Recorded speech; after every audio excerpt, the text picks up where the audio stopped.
মধ্যরাতে শেষ হচ্ছে চতুর্থ ধাপের বাঁশখালী উপজেলা নির্বাচনের প্রচারণা। শেষ মুহূর্তে ভোটারদের টানতে বাড়ি বাড়ি ছুটছেন প্রার্থীরা।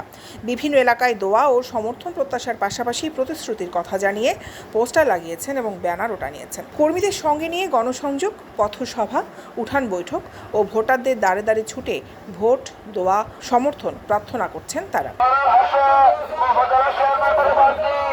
প্রচারণা নিজের শক্ত অবস্থানের কথা জানান দিচ্ছেন চেয়ারম্যান প্রার্থীরা।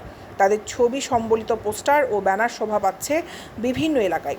ভোটারদের সাথে কথা বলে জানা যায়, সৎ, যোগ্য ও মাদক সমস্যা দূর করবে এমন প্রার্থীকে বেছে নেবেন সাধারণ ভোটাররা।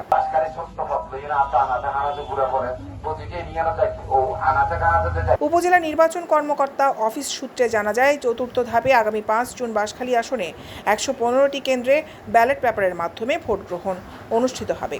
এই নির্বাচনে 4 চেয়ারম্যান ছাড়াও ভাইস চেয়ারম্যান পদে 7 জন এবং সংরক্ষিত মহিলা ভাইস চেয়ারম্যান পদে 3 জন প্রার্থী প্রতিদ্বন্দ্বিতা করবেন। উপজেলার মোট ভোটার সংখ্যা 3,76,904 জন। তার মধ্যে পুরুষ 2,02,321 জন, নারী ভোটার 1,74,581 জন এবং তৃতীয় লিঙ্গের 4 জন ভোটার আছেন।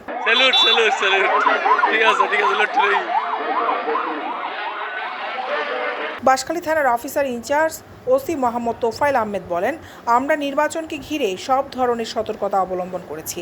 এখন পর্যন্ত কোনো ধরনের অপ্রীতিকর ঘটনা ঘটেনি।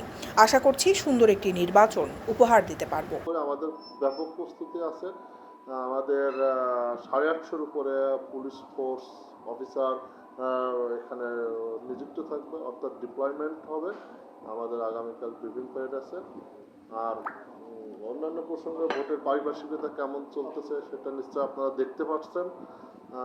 আমি মনে করি যে আমরা সর্বোচ্চ সতর্ক অবস্থায় ভোটের মাঠে সাধারণ ভোটার বাঁশখালীর জনপদ যেন অবাধে নির্বিঘ্নে সুষ্ঠুভাবে তাদের ভোটাধিকার যেন প্রয়োগ করতে পারে, সেই দিকে খেয়াল রেখেই আমরা সর্বোচ্চ প্রস্তুতি গ্রহণ করছি। দৈনিক আজাদী নিউজ ডেস্ক।